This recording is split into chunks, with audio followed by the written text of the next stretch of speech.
तो यूक्रेन जीत का मिशन बेहद तेज रफ्तार से आगे बढ़ रहा है। रूस की सेना 2 मोर्चे से यूक्रेन में कब्जा अभियान चला रही है। लुहांस्क के रूस समर्थित गवर्नर ने ऐलान कर दिया है कि डोनबास का ये इलाका पूरी तरह से रूस के कब्जे में, जबकि डोनेट्स्क और पोक्रोवस्क में रूसी सेना तेज रफ्तार से आगे बढ़ रही है।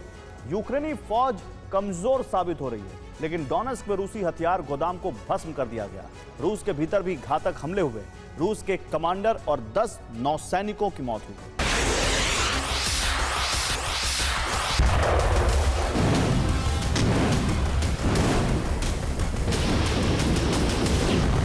यूक्रेन में रूस अब अपने लक्ष्य के बहुत करीब है।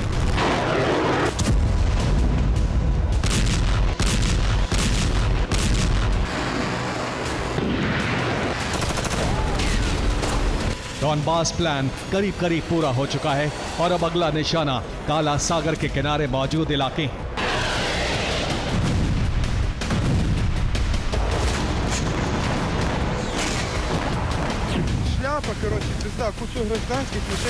रूस का सबसे भीषण हमला यूक्रेन के ज़ाइटोमीर में हुआ।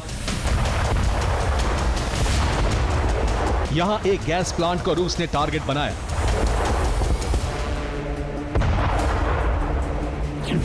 यहां धमाके के बाद आग का गोला उठा और फिर काले धुएं का गुबार उठा। धमाका इतना जोरदार था कि आसपास मौजूद इलाकों में भी भारी तबाही हुई। गाड़ियों में आग लग गई और सड़कों पर गड्ढे बन गए। 2 लोगों की मौत हो गई जबकि 15 जख्मी हैं।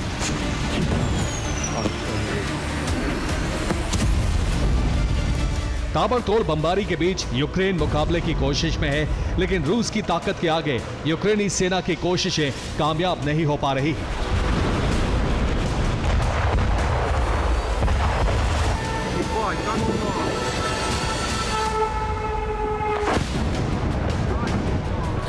रूस ने यूक्रेन में 2 मोर्चों पर हमला तेज कर दिया है।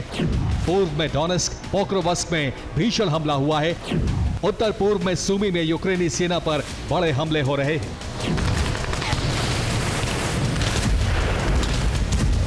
रिपोर्ट के मुताबिक युद्ध विराम वार्ता शुरू होने से पहले रूस अधिक से अधिक इलाके जीतने की कोशिश में है।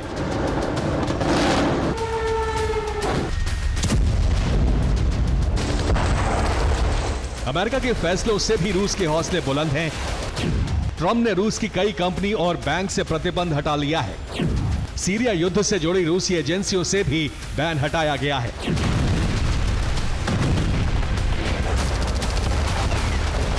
पूर्व यूक्रेन में सुखोई 25 विमानों से भारी बमबारी हो रही है, जिसकी वजह से यूक्रेनी सेना को मोर्चा छोड़ना पड़ा है।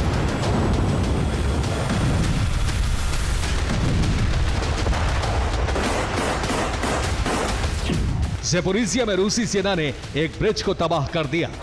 ओडेसा में एक इमारत पर रूस ने हमला किया। ज़ाइटोमीर में रूस ने 2 हथियार फैक्ट्री को नष्ट करने का दावा किया है। रिपोर्ट के मुताबिक रूस ने ड्रोन से कीव को दहलाने की भी कोशिश की, लेकिन एयर डिफेंस से रूस के सभी ड्रोन गिरा दिए गए। रूस की तरफ से दावा किया गया है कि लुहांस्क का क्षेत्र अब पूरी तरह से रूसी कब्जे में है, जबकि डोनेट्स्क का कम हिस्सा अब जीतना बाकी रह गया है। काला सागर के तट पर भी तबाही का दौर जारी है।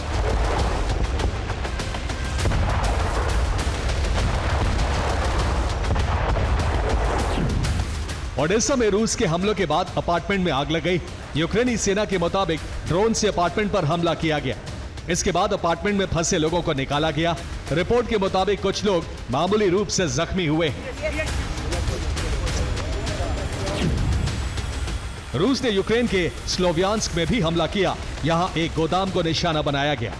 रिपोर्ट के मुताबिक इस जगह से यूक्रेनी सेना को ड्रोन की सप्लाई की जा रही थी और यहां ड्रोन का बड़ा भंडार मौजूद था।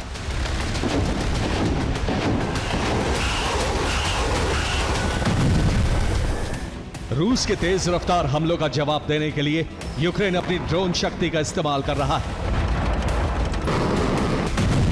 रूस भले ही लगातार जीत हासिल कर रहा हो, लेकिन रूसी जमीन पर तबाही का सिलसिला भी जारी है।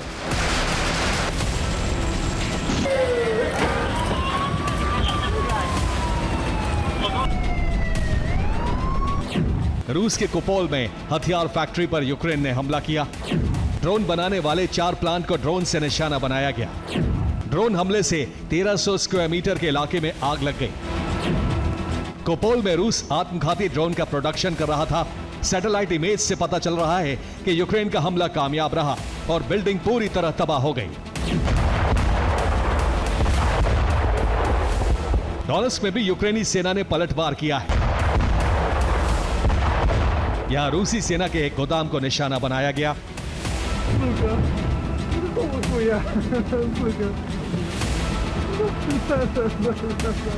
यूक्रेन के हमले से रूसी सेना के गोदाम में आग लग गई।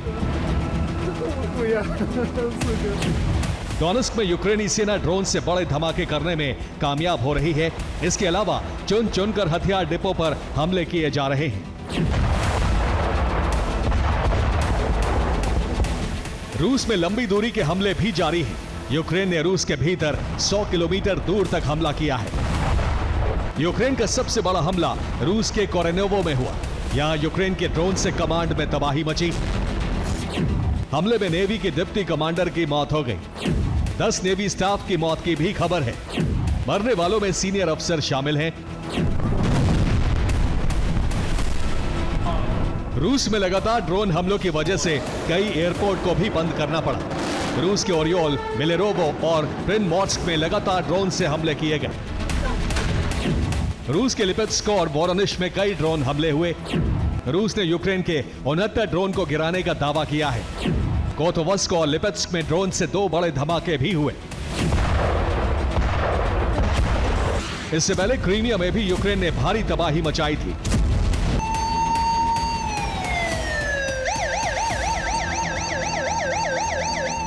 Bureau report, TV9, Bharatvarsh.